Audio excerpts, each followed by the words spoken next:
Hey guys, what's going on? My name's Daniel Kross, and today it looks like we're going to be playing some Grind Kill Confirmed. Hopefully we'll do alright. I wanted to talk to you guys quite a bit. Drifter put up a video. I don't know if you guys know who Drifter is. Hopefully you do. He was a friend that I met in MLG Dallas. I knew him vaguely beforehand, and then I met him one-on-one, face-to-face there, and we just kind of talked a bit, and we're pretty good friends right now.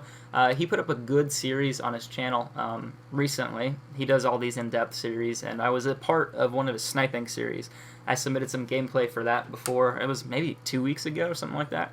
Well, he asked for my help again on a couple opinions, and basically our opinion was, how do you guys handle being YouTube famous? How do you handle getting reacted to in lobbies and stuff like that? Now, you gotta understand, guys, I don't consider myself to be a celebrity or anything like that, but when it comes to Xbox, I do kind of realize that I have a reputation to uphold, and I don't want any negative light being cast by my actions, you know, stuff like that. Like, you know, I represent the team, FaZe, and stuff like that. But Drifter made this video about how we handle being popular on Xbox or having YouTube channels, being recognized, and the type of recognition we like and what we don't like. And he did a really great job at this. I submitted a couple audio clips where people would freak out, and they were just completely obnoxious, to the point where you would have to mute people because their reactions were so bad. And you guys can see here that I just mute everyone when I do these so I can talk to you. It's not to be mean or rude or anything like that, but when you get in a lobby and the first thing you hear is, holy shit, it's FaZe Kross, you fucking faggot, like, you know, you kind of just realize, hey, I should probably use that little X button and mute people because I don't want to sit through that. Like, I don't want to get berated throughout an entire 8-minute game of just some kid trash talking the shit out of me. And this goes on with numerous things. Basically, there's different types of reactions that we like and what we don't like. Drifter pointed out that a lot of people like to pull out the PDW and like just go to town and try hard, super try hard. I need to be the best Call of Duty player ever so I can impress him. There's a downside and a positive to that. Like, you might be a really good player, but more than likely, if you're on the other team and you're doing really well pissing that YouTuber off, like trying your heart out when you normally wouldn't, you're probably going to make him kind of mad. And I don't know if that's what you guys are wanting to do. Some of you are. You guys want to try and be the best player, which I understand. But if you ever want to, and then like when people do that, usually when they get done being a tryhard, they like come back and they message us and they're like, hey, why don't you invite me to your party, man? You kind of rubbed someone the wrong way, so you're obviously not going to be on their best side, because you know what they're trying to do. And it's kind of strange how people act, but I wish I could try to explain this without being completely rude or anything like that.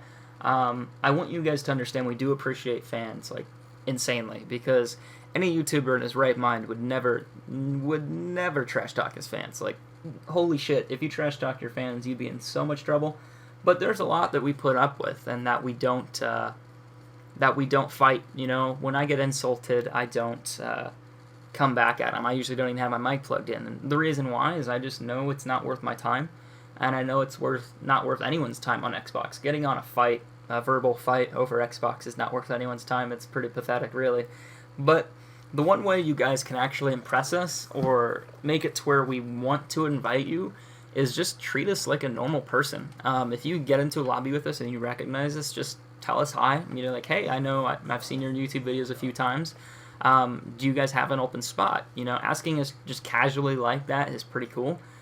We don't really make a big deal out of it. We're not gonna, like, you know, the worst thing we'll do is say no. Asking doesn't hurt.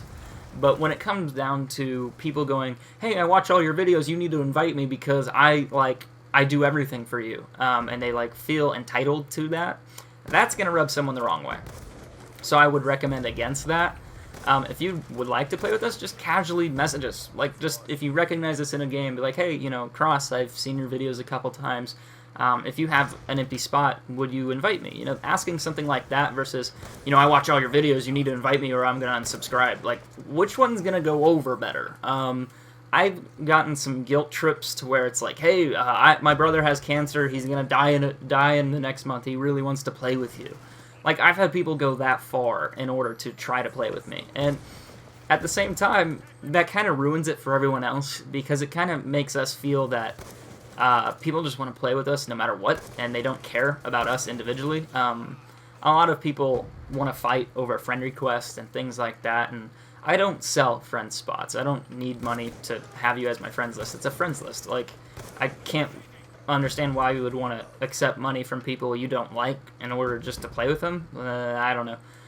But, you know, to each his own. A lot of people do it, and I don't. But people do feel entitled to certain things. Like, if I watch your videos, that means you need to friend me on YouTube and all this stuff. You need to invite me to the party all the time. And that just because you watch our videos doesn't make you entitled. I will tell you, I've had situations where I do add people because they're really cool. I like playing with them. You know, I met them randomly in a game, and I was like, hey, you're a pretty cool guy. We should hang out more, you know? And then I just kind of invite them along the party, and eventually I friend request them. It's not a, you can pay me money to be on my friends list. That concept, I never liked that concept. I don't know. A lot of you probably don't like that either, and I think it's kind of pathetic, but some people want to do whatever they want to do, and I'm not going to judge them for it. I just have my own opinion, and everyone's entitled to that, at least. So, oh man, if you guys really want to appeal to a YouTuber, the best thing you can do, not ask a lot of questions. Just treat us like a normal person, say hi, let us know that you appreciate what we're doing, stuff like that, and then don't ask like 17 questions about anything and everything. If you start hopping in a lobby with a YouTuber and play the 20 questions game, more than likely you're going to get muted. It's just because sometimes they want to concentrate on a gameplay, they don't want to talk, they just want to play, they want to do what they're doing. And it's not to be mean or rude or anything like that, it's just sometimes it can be an inconvenience. And that sounds kind of rude no matter how I say it, and I don't want it to be. I don't want to be that guy, but I'm just letting you guys know how it is sometimes. That could have been a collat or a triple, I don't know, I wish that hit. Oh, the DSR, how I hate how slow you are. Wait, holy shit, that rhymes. That was amazing. That was amazing. But anyway, kind of gay, but whatever. I don't care. It happened. Just work with it. Run with it, Kross. You can handle it. So that's just really kind of my rant. It was a rant. It wasn't really an organized thought. If you guys want to have an organized thought about it, go watch Drifter's video. His is amazing. It says everything and everything I could not say. Son of a bitch, stole my kill! I like this map on Ground War. It's quite fun. I think this is the second time in a row we've played it. I like it. I don't know about you guys. I don't really care. This map's amazing. And that guy just got like 7. Holy shit. Spawn flip. But I just really wish, you know, I see it a lot. I see a lot of respect in the YouTube community by fans and by subscribers. And I just want to see that continue. That's the biggest thing for me. That's a triple lineup, by the way, that I completely fucked over because of that grenade. Sad.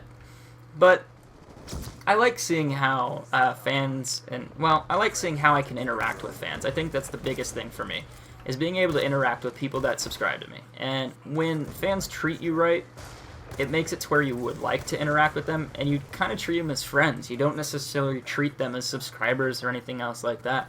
You treat people how they want to be treated, you know?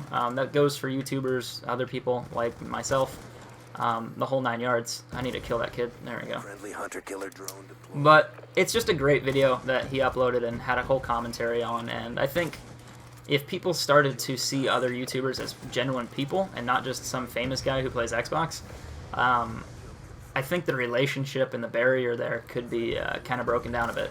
Now, I understand people needing advice and wanting questions. By all means, you guys can ask me questions. It's fine. I'm used to it. I know that's what I'm going to get into. I knew that when I first started my channel, that, hey, if I get subscribed, people are going to look up to me. People are going to want to ask me questions.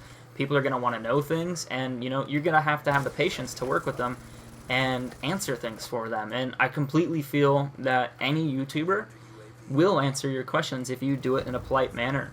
If you're not over obnoxious, over the top with it, and you just casually, you know, be like, hey, I recognize your videos, I wanted to ask you a question about YouTube, and then if they answer you, like, go ahead and ask it. Or better yet, the one thing that I don't like is, hey, Kross, can I ask you a question? I know that's really polite. I'm weird, by the way. This is why I'm weird. Someone will be like, they'll ask permission to ask a question, I'd rather you just ask me the question, like just be like, hey, I see your videos every so often. I wanted to know if you like playing so and so. Like just go ahead and ask it. That way I don't have to ask you to ask a question. It becomes kind of confusing and awkward, and then it's like weird. But I'm nitpicky and I'm strange sometimes. But if people are nice and kind to me in lobbies, the bottom line is I will talk to you. I'll plug my mic in even. If I feel that, you're a genuine fan, you're a genuine person, and you just want to talk and chat, play, party up, something like that, more than likely I'll plug my mic in and I'll have a good chat with you. It's rather difficult, though, when half the lobbies you get into, you get insulted all the time. So you kind of got to take it with a grain of salt getting insulted, but once you get into a decent lobby where people respect you and they're not, it's not like fake respect, it's just actual one-on-one with a person, and that is what I think any YouTuber could make time for. So I just kind of wanted to make that point. I don't know how else to do it. It's just kind of what it is. But anyway, I think I'm going to go ahead and end it here. Or, maybe I'll play another episode on Grind for the next episode. But you guys will have to find out later.